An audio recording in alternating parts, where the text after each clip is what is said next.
Welcome to Changing Higher Ed, a podcast dedicated to helping higher education leaders improve their institutions. With your host, Dr. Drum McNaughton, CEO of The Change Leader, a consultancy that helps higher ed leaders holistically transform their institutions. Learn more at changinghighered.com. And now, here's your host, Drum McNaughton. Thank you, David. Our guest today is Robin Simon, a two-time Emmy Award-winning writer, producer, director, and editor, and producer of the documentary Do No Harm, which brought to light the silent epidemic of suicide and burnout among medical students and physicians. Robin joined PBS in 1991 after 4 years as a TV news reporter in Texas. At PBS, Robin produced documentaries, public affairs programs, and TV series, including the series Voices of Vision, hosted by NPR's Scott Simon, that focused on the work of nonprofit organizations throughout the world. Robin has produced national TV specials on Robin Williams and Michael Jackson, and an investigative program on the opioid epidemic. In addition to her 2 Emmys, Robin has been honored with numerous national awards for writing and producing, including 3 Telly Awards, 2 NABJ Awards, and honors by both the Associated Press and United Press International. Robin joins us today to talk about her latest project that focuses on universities' study abroad programs. Robin, welcome to the show. Great to be here. Oh, looking forward to having you. This is going to be a little different program for our listeners today. You're a documentary maker. You've got an incredible background, and we're going to talk about an upcoming documentary you're in the process of starting. So I know you're going Hollywood today. Oh my gosh. Well, my listeners, that at least a university presence, I've just lost all credibility with them, I'm sure. Hang around. This is going to be important. This is going to be an important show. Stay with us. I think so. And so, Robin, give us a little bit about your background. How did you get into this type of work? Well, I started my career as a TV news reporter in Texas, and then I was a producer at PBS based in Miami. And then in 2007, I became an independent producer. And my first feature documentary film was called Transformation, about Werner Erhard, who was a pioneer of the multi-billion-dollar self-help movement. And he was the founder of EST, if some people remember, back in the 70s, the human potential movement. Oh, yeah. And that film was very successful. It was on Netflix for 7 years and seen around the world, and other films followed. I did one documentary film that took me to Timbuktu in Mali, doing a story about nomadic Tuaregs. And I've done TV specials on Robin Williams, Michael Jackson, the opioid crisis. And the most recent documentary film is called Do No Harm, about suicide and burnout among physicians and medical students, which aired on PBS stations and is now on Amazon, and also screened at medical schools and hospitals around the world. Wow, that is impressive. And to add to that, you've received 2 Emmys and some other awards as well, have you not? I have 2 Emmys, one on a short film documentary while at PBS about Ernest Hemingway's life in Key West, and another one about an inner city boy who dreamt about being a ballet dancer. So those were the 2, and a few Telly Awards and other awards by the Associated Press and UPAI and all different places. But yeah, it's nice. So that obviously says you know what you're doing when it comes to these kind of things. Yeah. What kind of projects do you do?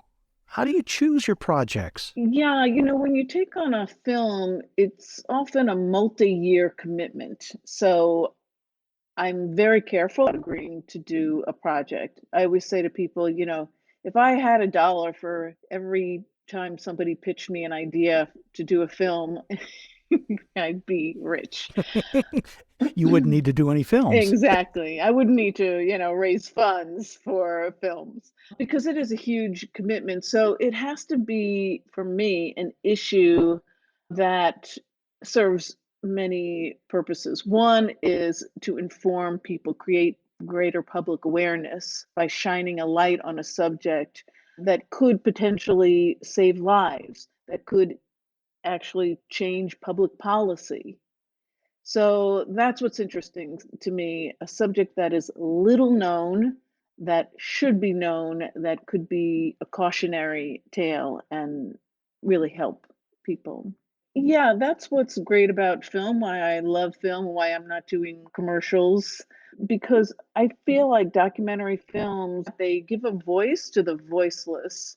They could toil away on a topic and try to get attention and try to change policy on their own and create more awareness, but it doesn't really move the needle.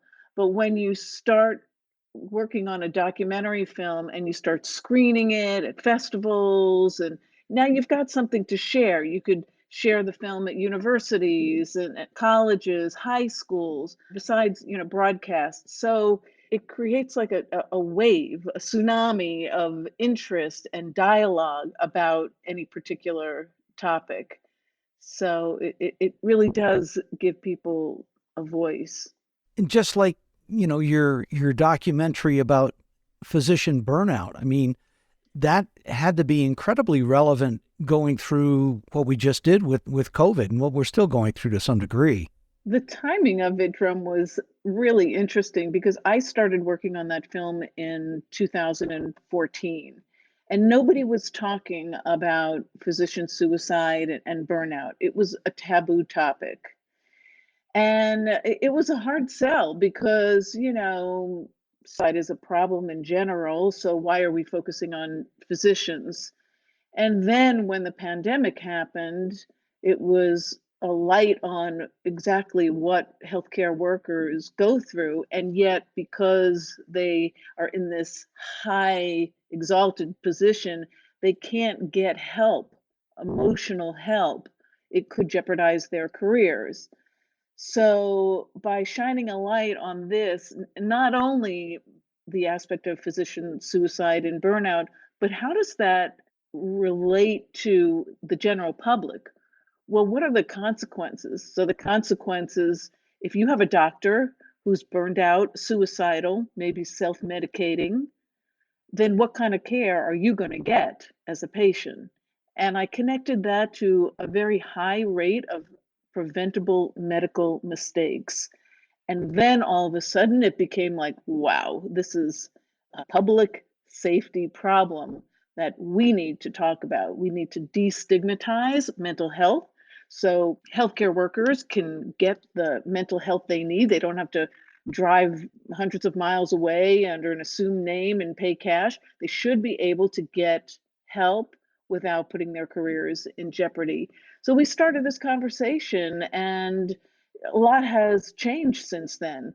Now, medical schools and hospitals have created programs to destigmatize mental health. Medical boards have taken away questions on a licensing exam about whether or not you have ever had treatment. Now it's only important to know, are you currently suffering from an illness that could compromise patient care? Yes, we have a right to know that, but ever sought mental health support?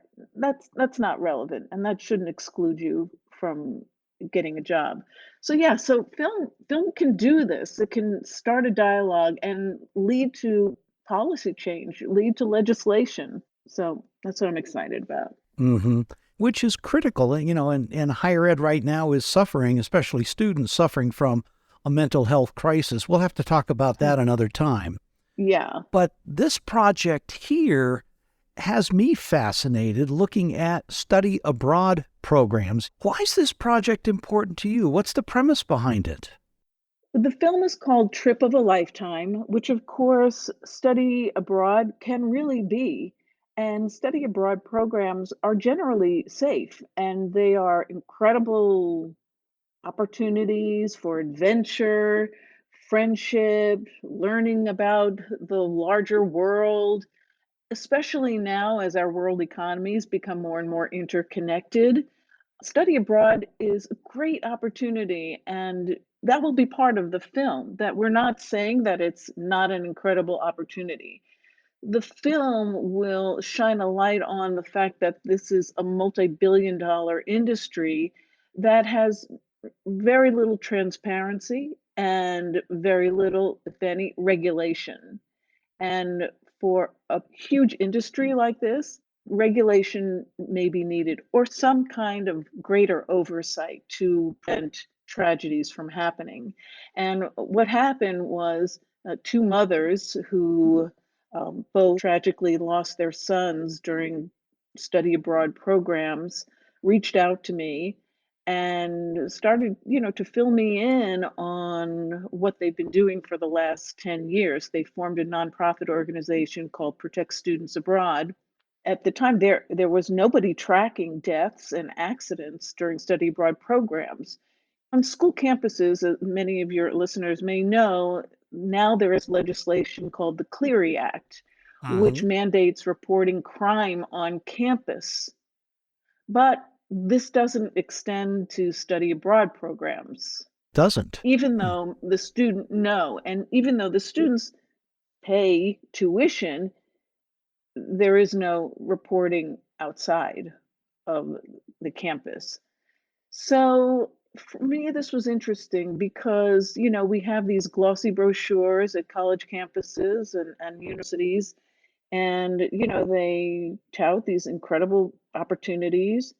But parents really assume that because it's presented by the university and college, that these programs are completely vetted. And many times they're not. And some parents find out too late or the hard way that some of these programs run on shoestring budgets and don't really have the same kind of safety standards that we're used to in our country. Yeah. And you had talked about an incident in Paris where a fire broke out where in the place where the students were staying. And Paris does not have any safety regulations that require smoke detectors. So that's a great example. In 2011, these students going to Paris, amazing opportunity.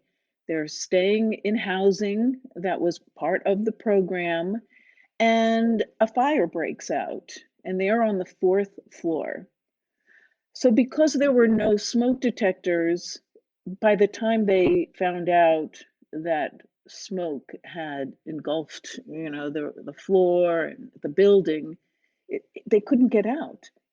And there were no fire escapes, things that we have here in our safety standards. These are older buildings in Paris, so they had to jump from the fourth floor. And three of the four female students died. One survived and was able to tell us what happened.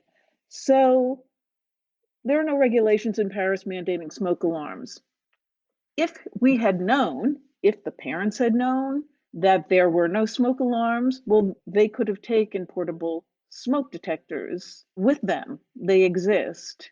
In fact, when the father of one of the female students that died started a nonprofit organization to offer smoke detectors to universities, they declined because of the liability. So that's troubling for me as a filmmaker and many other people. They're putting their own interest before safety. Mm. So that's a red flag. Yeah. Well, the thing that attracted me to having you on the show and vice versa was you're not all about, quote, exposing. Right, You're not a 60 Minutes kind of producer.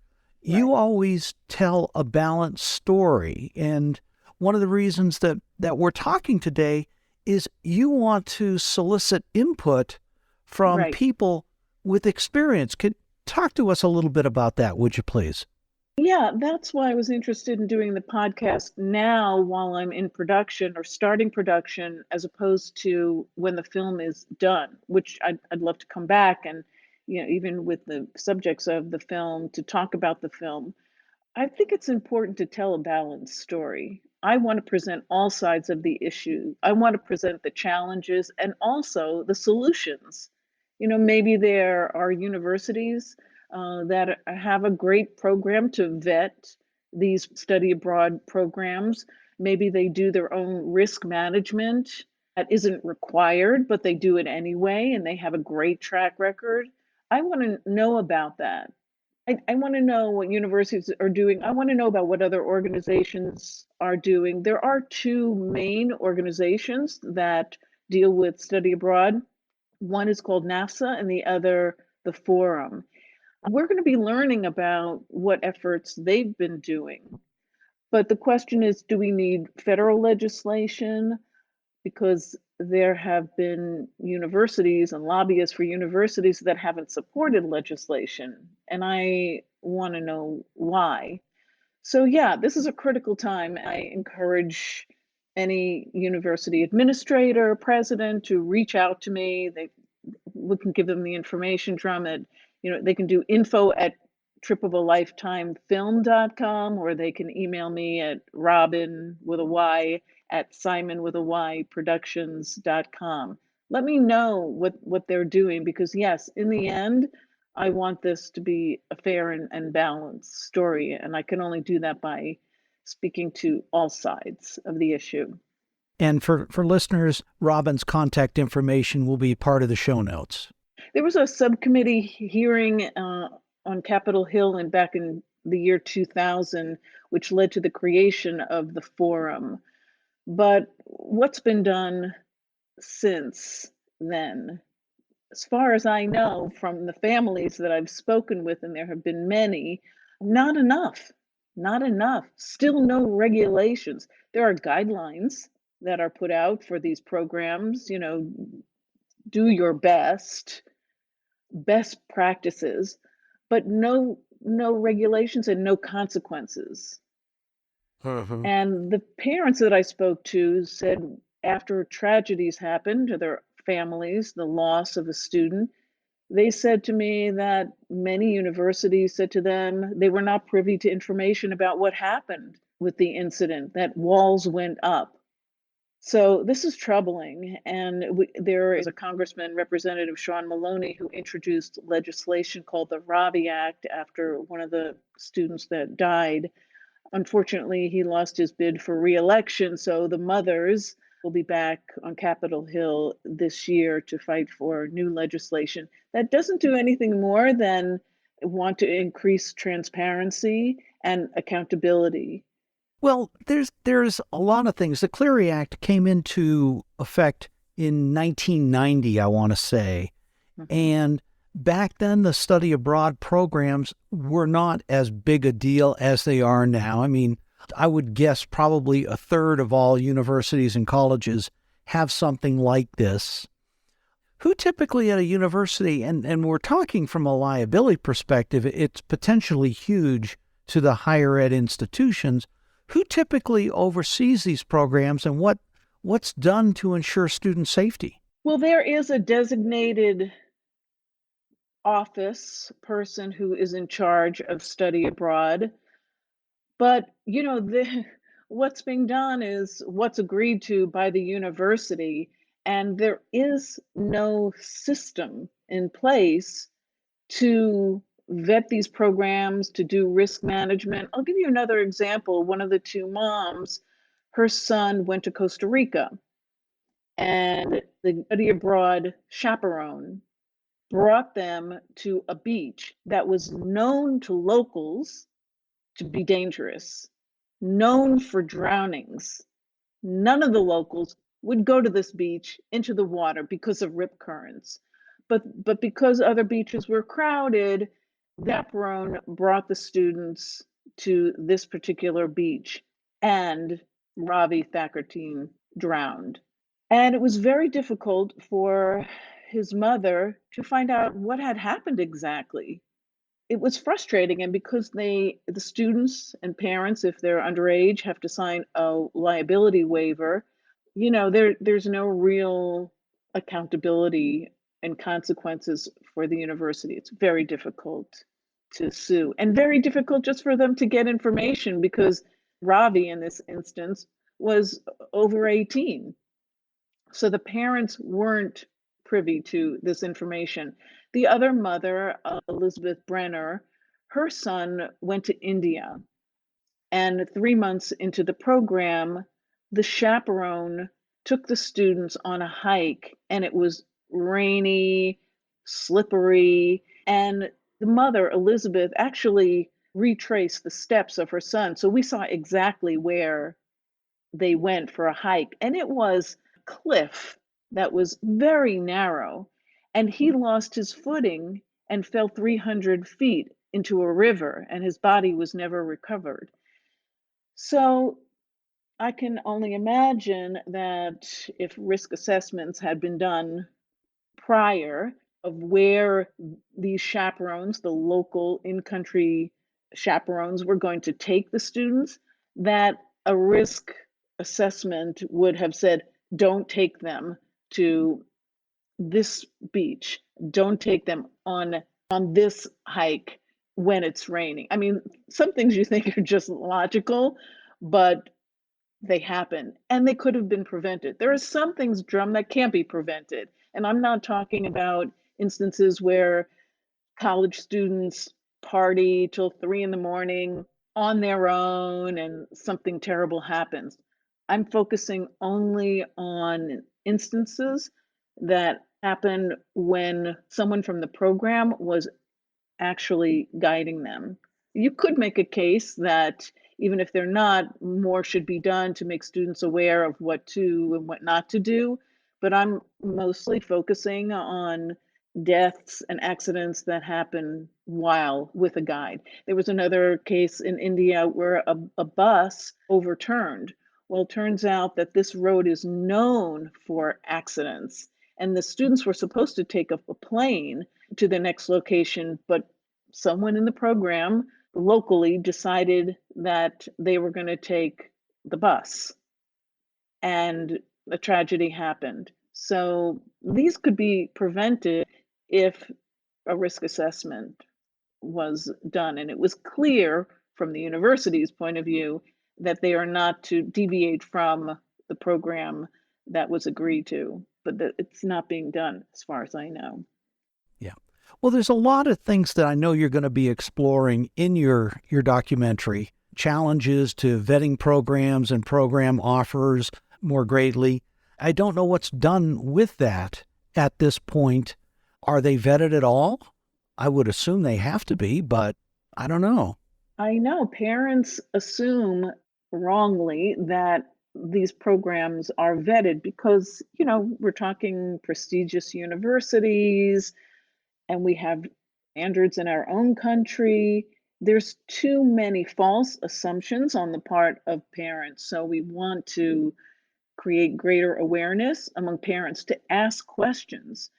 Elizabeth Brenner found out after researching that 12 students had died in the same program that her son, Thomas, went on when he fell from a cliff during a hike. She found out that 12 students had died in the program in previous years.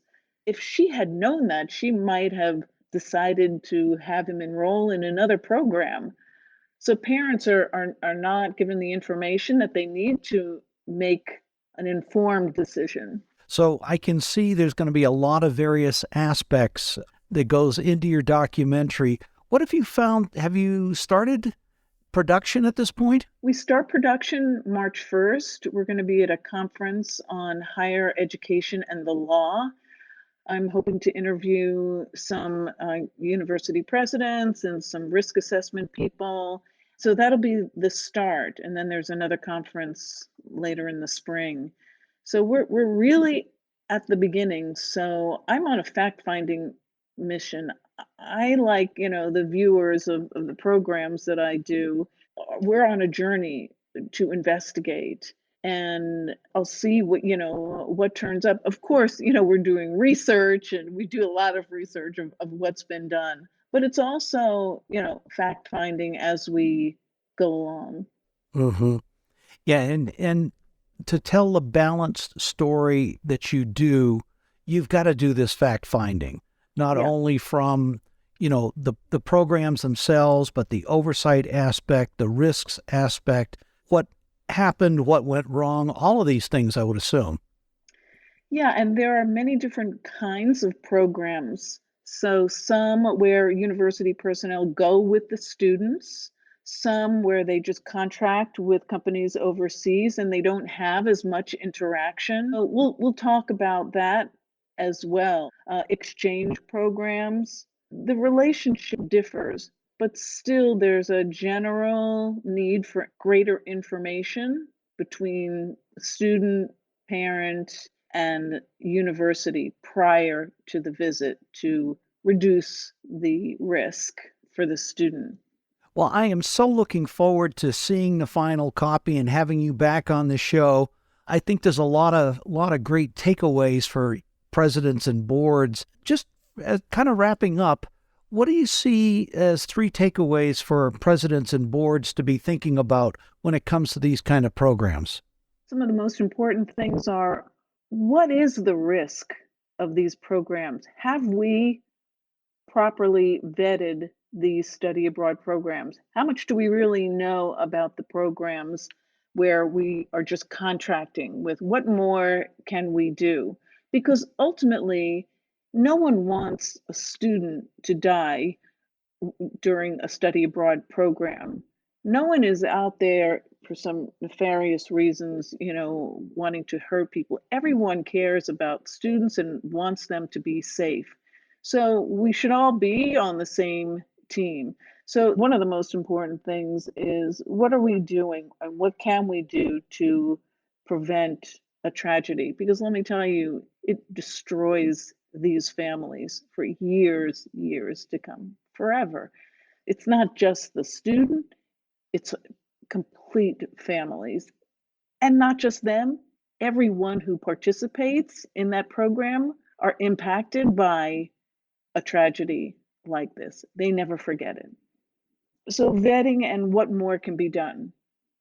And that's really the most important thing to look at. Mhm. I would add in communications with families, understanding about liability, etc., but stonewalling families as far as what happened and things like that, I think is not the right, that's a legal strategy, but that's not the humane thing to do. We see that in the medical field. When a medical error occurs, the lawyers say, don't say anything. And sometimes all families want is an apology. Sometimes they just want communication. So you're right. Communication is important. These families are hurting, and what they want to know is as much information as possible. That's what the priority should be. Yeah, very much so. So, Robin, what's next for you? You've got this project that you've already kicked off. Mm-hmm. You'll start production on March 1st. Anything else to share with our listeners? Oh, I have a couple of, during the pandemic, being home and my film tour for Do No Harm was put on hold, came to an abrupt stop. I actually wrote a couple of screenplays, and one of them has been optioned. So I hope to get into production and direct that, which is quite different from doing documentary films, but an interesting challenge. And then getting the other screenplay into production too. So a little bit of a detour since the pandemic of getting into narrative features, as we call them. So that should be interesting. But I'm really excited about Trip of a Lifetime and getting this into production. We'll be in production for about a year and then edit. So it'll be probably 2025 when Trip of a Lifetime is actually completed and ready for screenings and film festivals, and hopefully we'll see where it winds up broadcast, Netflix, Amazon. It's a journey. Hopefully at some point I can say, well, I've even had an Oscar winner on my Yes. program. Wouldn't that be nice? Well, Robin, wish you the best of luck. We'll have you back on the show after you've wrapped up production, and looking forward to it. Same here, Drum. Thanks for having me on. My pleasure. Take care. Thanks for listening, and a special thank you to Robin Simon for her sharing with us her new project on study abroad programs and how universities must do a better job in vetting the vendors with whom they partner. Our next guest is Ralph Wolf, founder and former president of the Quality Assurance Commons for Higher and Post-Secondary Education, and former president of WASC, the Western Association of Schools and Colleges Senior College and University Commission, where he served for 17 years. Ralph joins us to talk about accreditation and the changes it needs to manifest to stay relevant in today's higher ed world. Changing Higher Ed is a production of The Change Leader, a consultancy committed to transforming higher ed institutions. Find more information about this topic, along with show notes on this episode at changinghighered.com. If you've enjoyed this podcast, please subscribe to the show, and we would also value your honest rating and review. Email any questions, comments, or recommendations for topics or guests to podcast@changinghighered.com. Changing Higher Ed is produced and hosted by Dr. Drum McNaughton, post-production by David L. White.